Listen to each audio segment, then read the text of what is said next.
Hey there, teacher friends. It is Lee here from the Appalicious Teacher. Thank you for joining me for tonight's Back to School Live. Tonight's topic, we are talking about a super simple routine that you must implement this school year if you want your students to make meaningful reading comprehension, deep reading comprehension connections and meaningful pieces of writing. So if that sounds like something you would like to start using in your classroom, then you're in the right place, because I'm going to be sharing with you the simple, low maintenance, low commitment way to do just that in your classroom.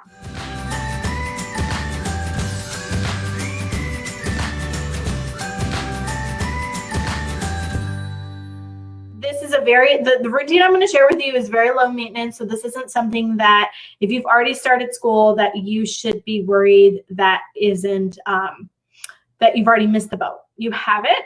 This is something you could start at any point in the school year. And it is so simple to do. I promise you, you will use it year after year. So I want you to think about your reading block and what is entailed in there. Okay, so throughout our school day, we're expected to teach, most elementary school teachers are expected to teach all 5 subjects: reading, writing, math, science, and social studies. If you work in a district like I have in the past, maybe you're split for the day and you have a co-teacher who teaches maybe science and math, and then you're teaching reading and social studies, or maybe you're only teaching writing, however it works. But the chances are throughout your day, you're really, really busy teaching. And if we were to just examine your reading block, you are even busier. If you're teaching in a grades K through 2, your reading block is going to be full of things like phonics instruction, right? Grammar mixed into there. You're also going to have writing, reading comprehension, whole group, small group. I know here in Florida, it's pretty standard to have a 90-minute reading block, which seems like an exuberant amount of time. But once you actually start getting into it and chopping it up, especially if you're planning on doing like 60 minutes of small group, it leaves you a very small amount of time for any type of whole group instruction or writing instruction, or really anything meaningful that you would be doing kind of like a direct instruction time, unless you're only teaching small group. So to kind of build that deep reading comprehension and to give our students time in writing when you really maybe don't have that much time to do so, I love to use something called a reading response journal. And it could be something as simple as a little spiral bound journal that students have in their desk or in their folder that they're able to pull out.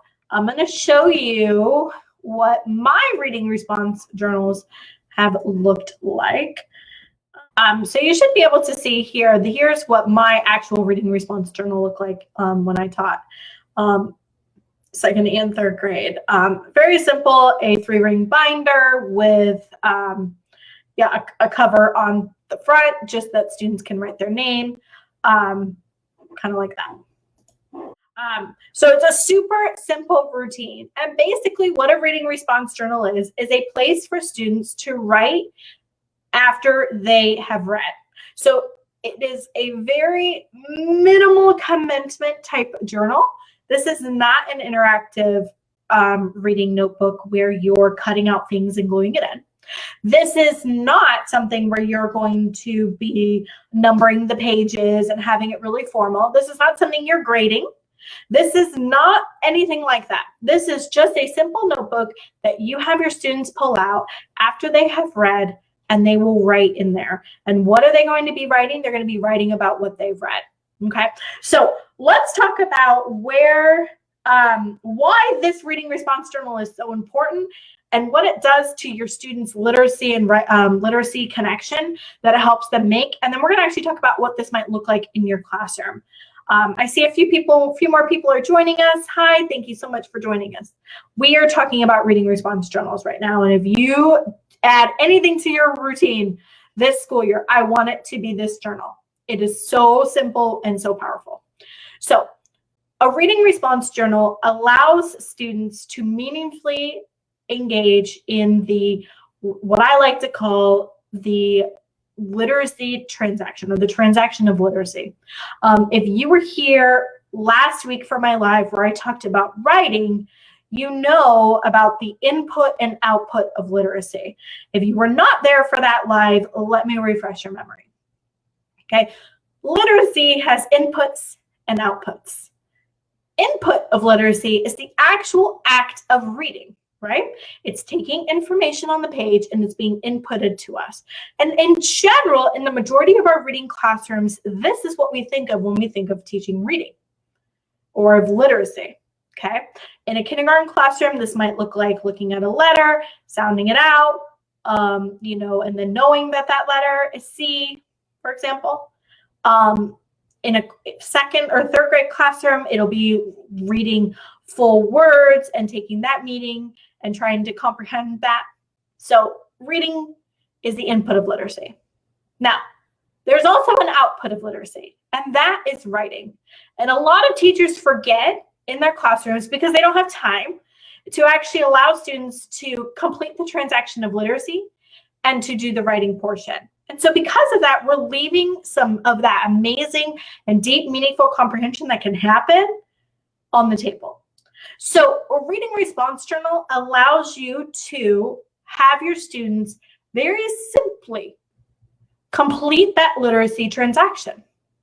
For example, you read a story to your students, first day jitters, right?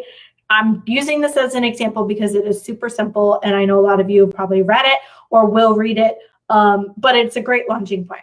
You read the story, first day jitters, to your students. Okay, they're getting a lot of input here, right? They're listening to you read. They're getting an input of your fluency, of the story, the beginning, middle, end, the story structure, the characters, all of that good stuff, okay? And then maybe you're going to ask a couple questions of them, like who was the story about? And of course, First Day Jitters, if you haven't read it, has a really great ending where we discover that the student, or who we thought was a student, was actually a teacher at the end of the book. And of course, you know, maybe you're going to ask a question about, you know, did you really think that that was going to be a teacher at the end? And then that's kind of it, right? So here's the problem. We've only done the input of literacy. We haven't done the output. And a lot of us teachers try to then get the output by maybe having a student do a worksheet or maybe some type of activity. And those are great, but they can be time consuming. A reading response journal is a quick activity. So after reading First Day Jitters, instead, if you were using a reading response journal, you would then give your students time to process and make connections to the text. This will look like a classroom conversation. Those asking and answering is a perfect time for you to have your students make connections to the text. We want our students to be talking about text. We know this, and having a classroom conversation about it is a great one. You know, having students give thumbs up, thumbs down, you know, telling you their opinion of the story. All of that is great. It allows students to make a connection. So they're going to have the input of the literacy of listening to the story. Then we're going to have this little piece where we're going to give them time to process that text. And in that process is when they're going to start making those connections and grow those dendrites. But we want to solidify the dendrites that they make, right? Because when students make connections to text, they can comprehend better. We want to solidify that connection. And so what we're going to do is we're going to take it a next step and we're going to solidify it with the output. We're going to have them write. Okay, and in this case, we can keep it very simple.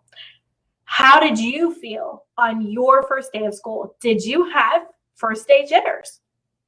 Now, I'm going to ask you, most students are not going to want to write, right? Like, do your students like to write, especially on the first day of school? Probably not. But if we're asking them something simple like, how did they feel? Students can actually take what they've read, take what they know, and start making that connection and actually write that out because they know exactly how they felt.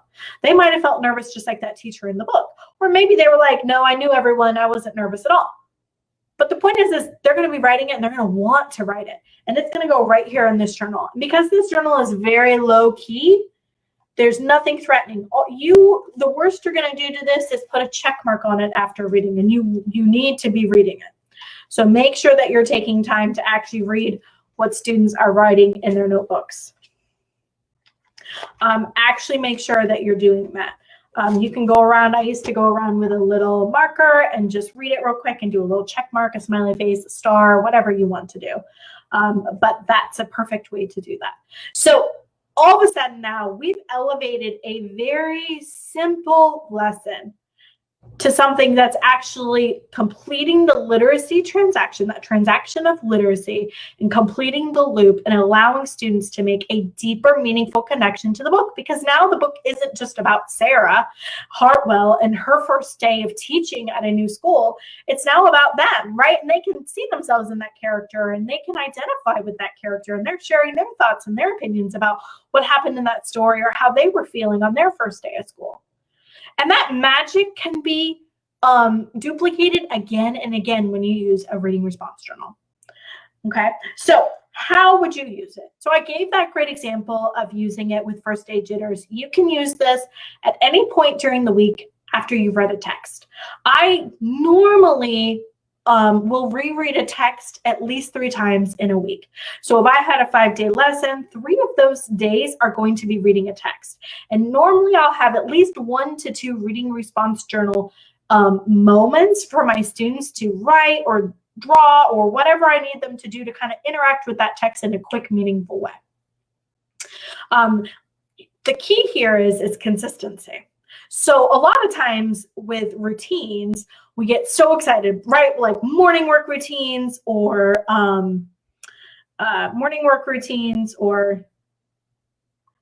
I'm sorry, I thought that was a follower telling me they couldn't hear me. Morning work routine, or maybe you really wanted to do this other thing, and then you realized you didn't have time, so you slot it to the side because it was too time consuming. This is not time consuming. It literally takes 5 minutes. And it's right there in their desk. So it's super easy to pull out. So you can easily be consistent with it because there's such a low time commitment. And it's not something that's being graded, so you're not having to then collect them and check them over. It's not something that is going to be, numbered or cut and glued into, so where it's creating a mess. Like I said before, it's super low key, low commitment, but high value in the sense that you can pull it out. So in your reading lesson, you'll read your story, and then anytime after you've read, give your students some time to process the book in a meaningful way that'll lead them to whatever they're writing. So if you've read a nonfiction text and maybe you wanted them to identify main idea and details, or just even the main idea, I'm thinking from a second grade standpoint, we'll probably just start with main idea first. If you want them to identify the main idea, you might talk about, what was this whole story about? What was this? We want our students to start making connections to the text, start talking about it, processing it. Then we're going to send them back to their seat, pull out that reading response journal. I always like to have students date the journal entry up at the top and then have a title. Normally I will I will title this and I will model how this is looking.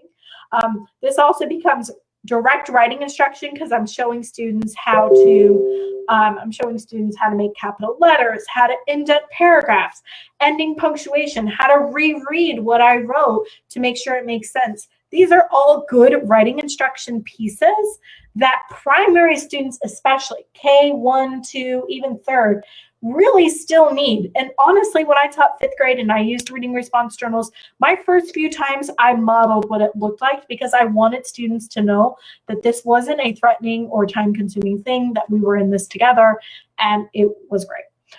So you're modeling that writing.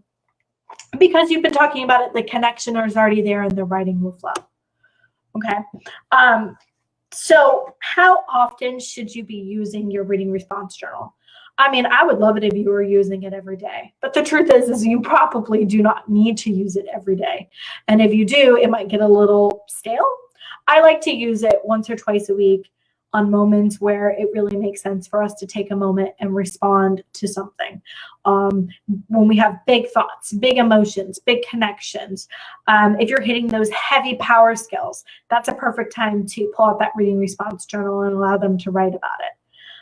But honestly, it should only be once or twice a week. So you're consistently doing it once or twice a week for the year. So the consistency is there, which we know consistency is what's going to help build better readers and better writers. But the time and effort from you is minimal. All you're doing is preparing a question for them to answer and maybe modeling it if you still need to model. Okay, so are there any questions about a reading response journal in your that you're thinking, or is this like a routine maybe you're already doing? I would love to hear your thoughts on this. If you have any questions, I do have a reading response journal resource for you if you just are not sure where to get started and you want just simple grab and go like questions. I have a reading response journal glue-in product. If you click the link right above me, you'll see it. And basically, it's so simple to use. It's literally just questions. You print out a sheet. It's all the same question. Cut them into strips, hand them out to your students. They glue them into their journal and answer. So if you're not sure where to start with questions for your students to write in their journals, that's a perfect place to start. I also used those for small group. So like if we were doing a book study in my small group table, or if I wanted my students to respond to a text after, during small group, I would have them out and they would just glue them in and write right in their journal. That is a great place to start. It's already done for you and it's time saving. There's also a cover in there and it talks about the whole routine, like exactly how and why you would want to use a reading response journal. I also have a, I'm going to,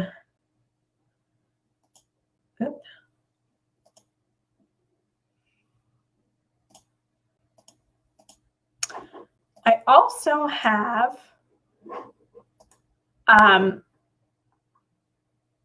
a free resource for you. Here you can see is those quick glue-ins. They're separated by like skill. So like if you're looking for character questions, if you're working on characters that week, if you're working on story elements, they're all sorted out that way. So you can quickly grab and go what you need and cut them out and glue them in. But if you are interested in grabbing the journal cover for free, you can click the link. For this blog post, and at the bottom of the blog post, this just reiterates everything I just spoke to you about. But if you click the link at the blog post, there's a free reading response journal cover that you can grab, and you can use that this week at school.